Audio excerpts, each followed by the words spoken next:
بسم اللہ الرحمن الرحیم نحمدہ ونصلی علی رسولہ الکریم اما بعد۔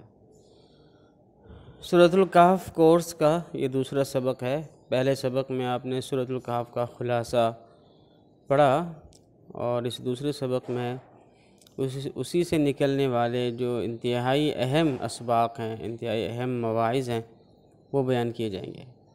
دیکھیں، سورۃ کہف میں 5 واقعات تھے۔ اصحاب کہف کا واقعہ، 2 باغوں والے جو بھائیوں کا واقعہ، اور ذوالقرنین کا واقعہ، موسیٰ علیہ السلام اور خضر علیہ السلام کا واقعہ، ابلیس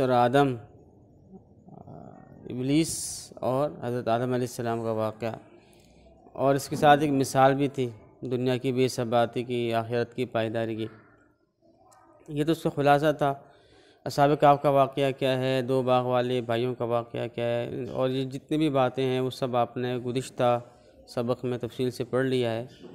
اصل چیز وہ یہ ہے کہ اس سبق میں ہم یہ بتانا چاہتے ہیں کہ سورۃ الکہف اور فتنہ دجال کہ آپس میں کیا مناسبت ہے۔ بہت ہی اہم چیز ہے یہ، اور مولانا مناظر حسن گیلانی صاحب نے اس حوالے سے فتنہ دجال کے خد و خال ایک کتاب لکھی ہے۔ اس میں انہوں نے بہت زیادہ مناسبت بتائی ہے سورۃ کہف کی اس آخری زمانے کے ساتھ۔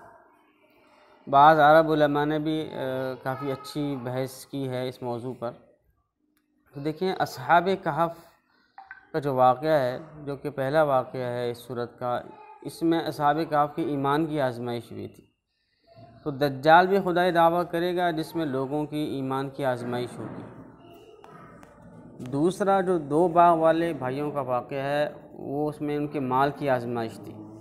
دجال کے پاس بھی دنیا کے خزانے ہوں گے، حتیٰ کہ خوراک و پانی پر بھی اس کا کنٹرول ہوگا، اور وہ اپنے آپ کو خدا نام ماننے والوں کی وہ سخت سے سخت تکلیف میں اور عذاب میں مبتلا کرے گا۔ تو مال کی آزمائش بھی ہوگی۔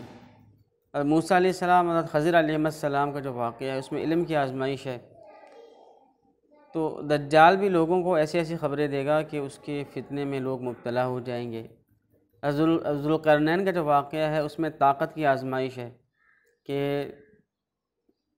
جس طرح یاجوج ماجوج کے پاس ایک طاقت تھی، انہوں نے اس سے غلط استعمال کیا، جبکہ حضرت ذوالقرنین کے پاس جو طاقت تھی، انہوں نے اس کا صحیح استعمال کیا۔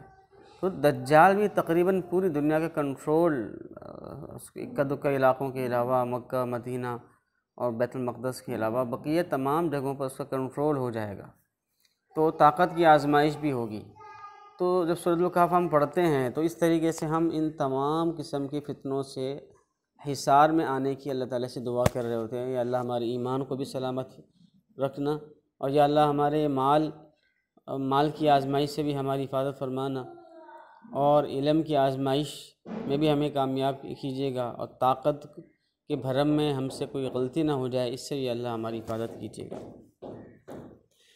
اور یہ کہ ان آزمائشوں سے پھر بچاؤ کیسے ہو، ایک تو دعا ہے، ساتھ ساتھ لیکن ان آزمائشوں سے بچاؤ کیسے ممکن ہے، اس کا گر بھی بتایا گیا ہے سورۃ کہف میں۔ ایمان کی آزمائش اور اس سے نکلنے کا حل یہ بتایا گیا ہے وَاصْبِرْ نَفْسَكَ، اور اس کے بعد والی آیات میں کہ صحبت صالحہ میں رہیں گے، اچھی صحبت میں رہیں گے، نیک لوگوں کی، سچے لوگوں کی صحبت میں رہیں گے، اور آخرت کی یاد انسان کے اندر ہوگی تو وہ اس امتحان میں کامیاب ہو جائے گا۔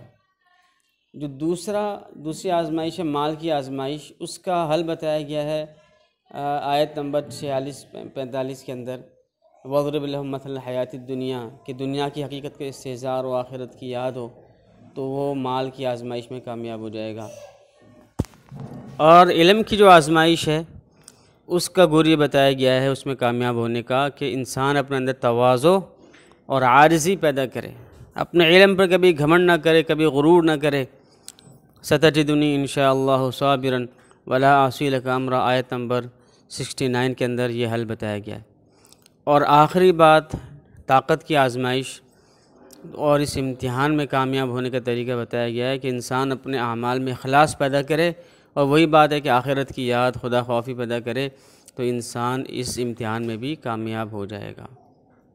تو اخلاص، آخرت کا استحضار، عاجزی اور تواضع، اعمال صالحہ، یہ وہ چیزیں ہیں جس سے یہ اس کا نتیجہ ہو گیا، خلاصہ ہو گیا کہ ہم نے اپنے اندر 4 چیزیں پیدا کرنی ہیں: اخلاص پیدا کرنا ہے، آخرت کے استحضار پیدا کرنا ہے، عاجزی و تواضع پیدا کرنی ہے، اور اعمال صالحہ پیدا کرنا ہے۔